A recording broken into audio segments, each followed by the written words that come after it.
Most people know you can't put a plastic bag in the recycling bin.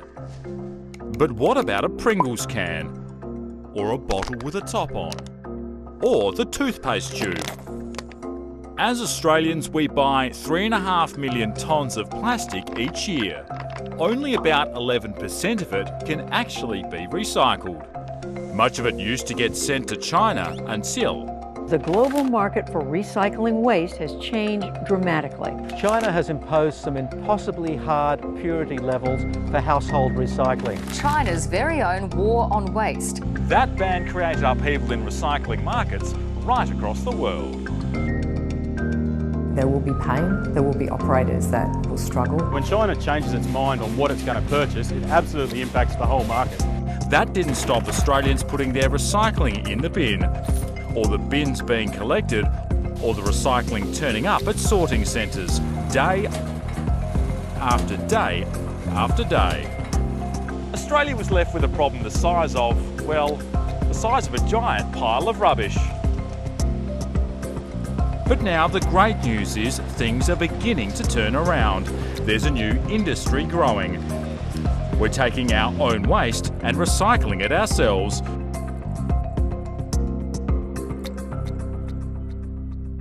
It's been 4 years since China banned the world's waste. We're going to find out just what Australia's done since and whether that shock to the system has actually helped us get our act together. But first, let's admit we've still got a problem. And it's not just in Australia, it's a global problem. On the outskirts of the city of Xi'an is one of the world's biggest rubbish tips. It was opened in 1994 and was meant to last 50 years. In October 2020, it reached capacity, 24 years ahead of schedule.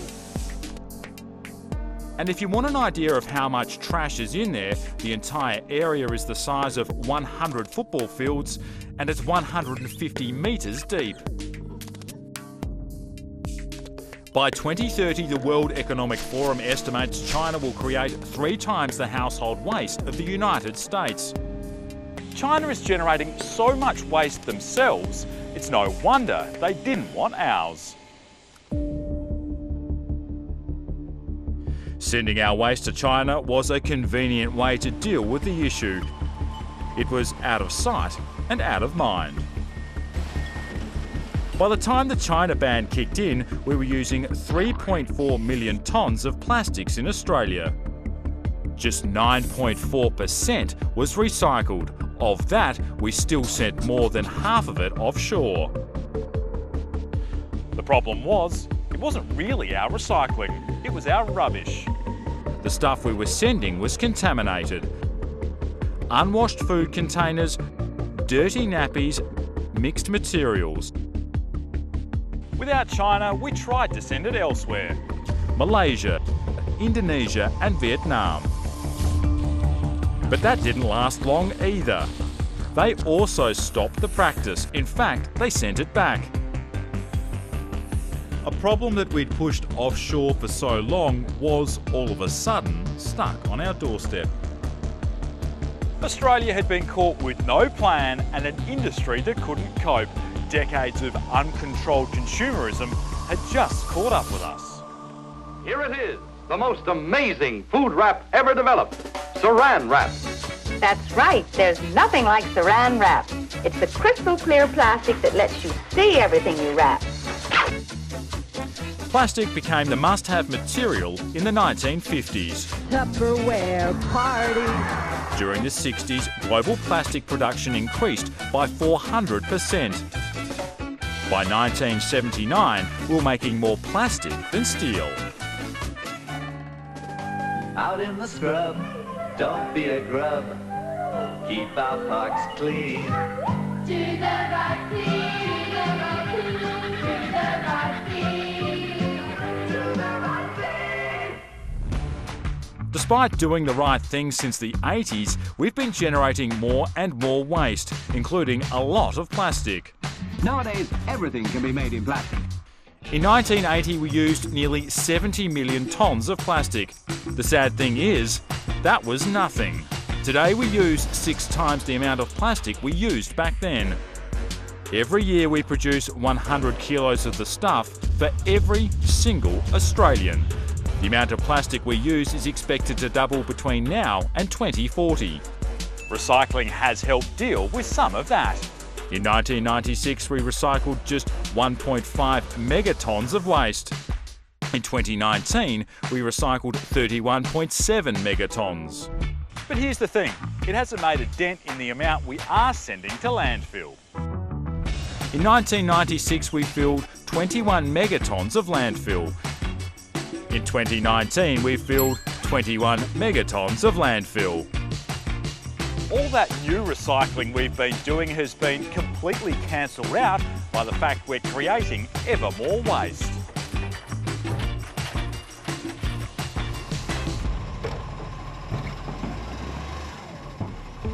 So, how far has Australia come since the China Sword policy took effect?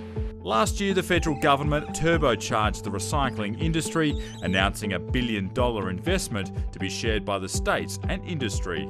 It's our waste, it's our responsibility. We've got to deal with it and recycle it and repurpose it and reuse it here. The plans become central to the government's environmental message. The PM was even spruiking the new ambitions on the world stage. Of the Commonwealth of Australia. Australians will invest $167 million through our government in an Australian recycling investment plan. And so the National Plastics Plan was born, the first time Australia has had a coordinated direction for such a massive issue. The Australian government has now pledged that 100% of Australian packaging will be recyclable, compostable or reusable by 2025. Look, those targets should be met and nothing is set and forget, but I'm really confident that they will be. And when I met with state ministers, there was no pushback, there was no suggestion that they didn't want to do it. They all want to be part of it. You might find this surprising, but I recognise that we've come a long way in a short time. Yes, there is a lot more to do, but my God, we've never seen this investment and commitment by any level of government like we have now. The plan includes phasing out single-use plastics. South Australia has led the way, phasing out those products early in 2021. Single-use plastics are things like cutlery, balloons, straws, and the big one, plastic bags. Now, every state and territory has either banned or announced a ban on plastic bags. 77 countries around the world, from Kenya to Thailand, have fully or partially banned the product.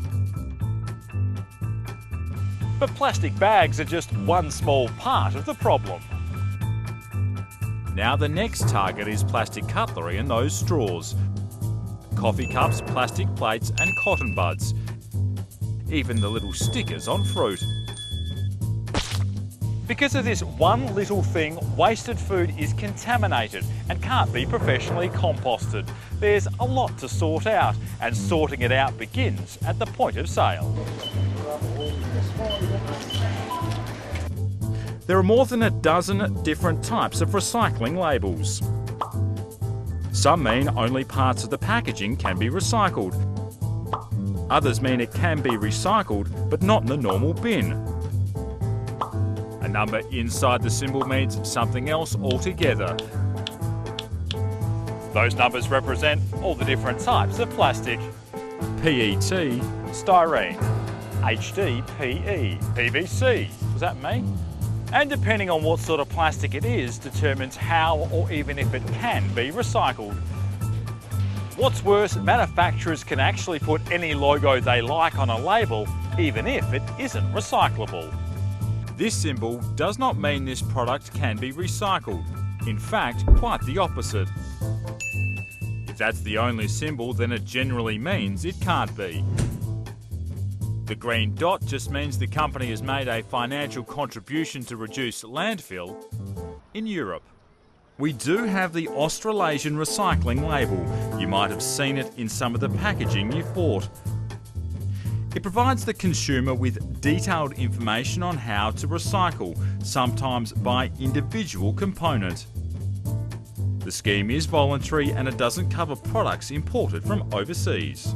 across the country we have such a diversity of waste management systems that there is likely to be a location where that packaging can't be disposed of in the way that's described. If you can figure out what the label all means, figuring out what bin to put it in is the next hurdle. Depending on where you are in Australia, we've all got different bins for different things. Most places have red for general landfill and yellow for recycling. But there's also green bins coming in for food and garden organics in New South Wales, and blue for paper. Victoria's adding a purple bin for glass. So do you know what goes where? Keep going back. Coffee cup. That's easy.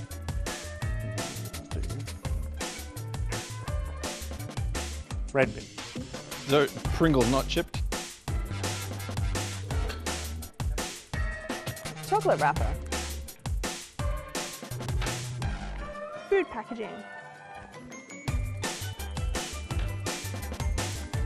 Toothpaste.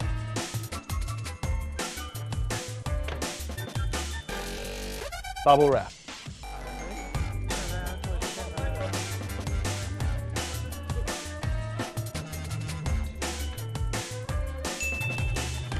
Actually, not one of those things can go into recycling. And anything you put in the yellow, blue or purple bins currently ends up in the same pile at a sorting depot anyway. The different coloured bins, well, they're just about awareness, getting people to think before they toss.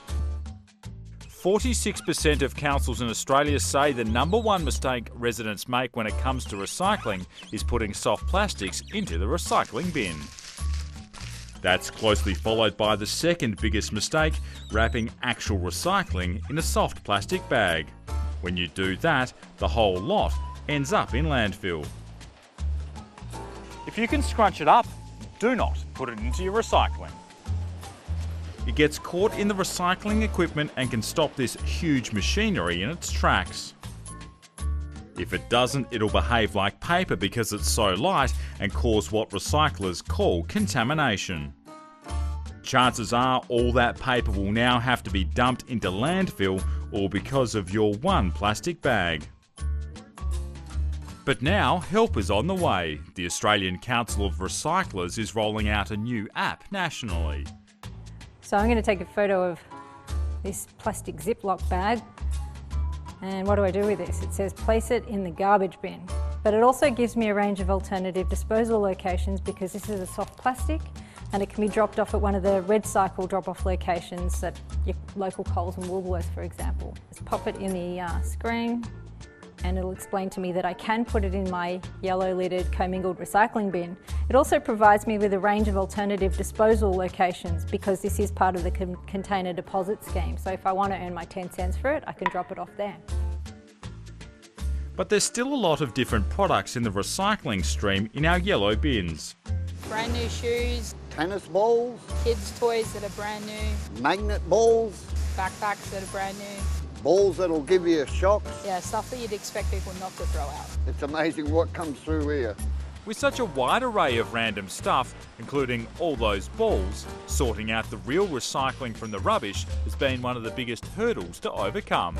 And this is where one of the biggest advancements has come in the last couple of years, the ability to easily sort this from this.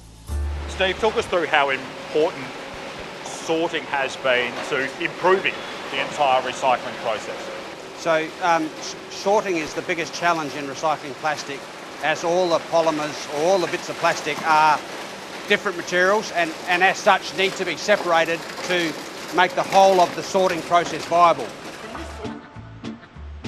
From their massive bundles, the mixed plastic is passed through sorting machines to separate out what can be reprocessed from other waste. This is what's been missed the first time it's gone through the machine. So what we do is we loop this around. So for 24 hours this pit is just continually looped around because we're missing things we should have got. A vacuum above the conveyor belt is used to remove troublesome soft plastics, with the material repeatedly passed through the machines to remove things like aluminium and black plastic, which can't yet automatically be plucked from the waste stream. So we get some products that come in where we'll have a 95% yield. We'll have other products that come in where we have a 70% yield. But all that tells you is that the product that came in was full of waste. So at least our process takes the waste out. Once processed and cleaned, the plastic is chipped. From there, it can be melted down into pellets, ready to be reused again. Even after all that, there are still things that can't be recycled. And that sort of stuff is something like this. A Pringles container is made up of multiple parts. There's a layer of foil inside, wrapped with a paperboard tube, a resealable plastic top, and a metal cap on the bottom. If you want to recycle that right now, you'd actually need to separate all of those elements. This sort of product is why so much of our recycling actually can't be recycled. And although you may feel good putting it into the yellow bin, the truth is, it actually ends up at the tip. The Pringles can is not alone. More than 80% of the plastic waste we generate cannot be recycled. That's 2.8 million tonnes each year. But things are changing, and large corporations are helping lead that change. Kellogg's, the maker of Pringles, have been trialling a new Pringles tube in the UK made entirely from cardboard. Tip Top is phasing out the plastic clips that hold together the bag with your loaf of bread. These are being replaced by cardboard versions that are 100% recyclable and made from 100% recycled cardboard. We sort of took it on ourselves to search for alternatives to be able to provide something that firstly also kept the functionality of the bread packaging. Fresh bread is really important, but also delivered a benefit to the environment. And I think what we've found is something that will eliminate over 400 million pieces of plastic out of the waste stream and potentially out of the environment. And Coca-Cola and Asahi have committed to purchase around 13,000 tonnes of recycled plastic resins from Australia in an agreement with Pact and Recycler Cleanaway. That's significant because it's the first time these drink bottles will be made with recycled material in Australia, 1 billion of them a year. How does that work? Cleanaway picks up the waste, brings the waste to our factories. Those factories then convert that waste into recycled resin. That recycled resin is then converted into packaging, and quite a bit of it then goes to Asahi and Coca-Cola in order for them to convert it into their own beverage bottles. Once consumers use that, then it comes back and it just goes round and round. It's a really important step because the one thing we've never had in this country is a commitment to use recycled material once it comes out the other end of a plant like this. At the moment, the whole industry relies on the goodwill of manufacturers. Using the plastic recycling creates isn't compulsory. So we need a commitment by government to buy recycled. Ideally, we need mandated targets of how much should be purchased.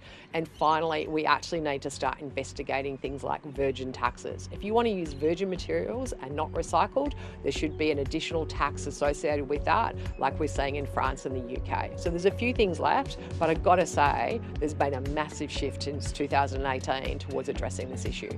Addressing it, yes, but the government isn't keen on regulation.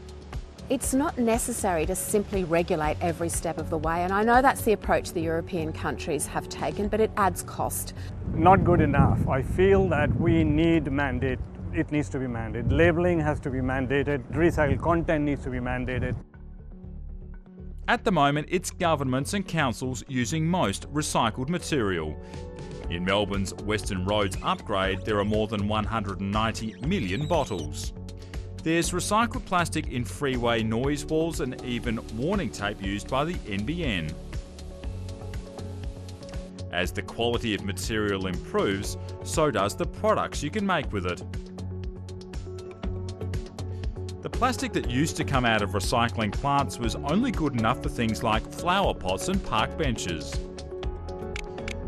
But now the quality is so good that it can be put back into food and beverage products. Bottles can be turned back into bottles, yogurt container into yogurt container. I think we will readily have, in the next 12 to 18 months, far more capacity than potentially we even need. The progress has been fast, and even that troublesome soft plastic might have a future. There's a new process where any product, including soft plastics, can be put through a chemical process and turned back into base chemicals. These can then be used again instead of fossil fuels to make new plastic. A shift is underway, and it'll be another year or so until we know just how big it is. What is clear is that everyone has a role to play and power as a consumer to reduce waste. If we can all make less waste to begin with, then that'll do more than anything to solve our waste and recycling problem.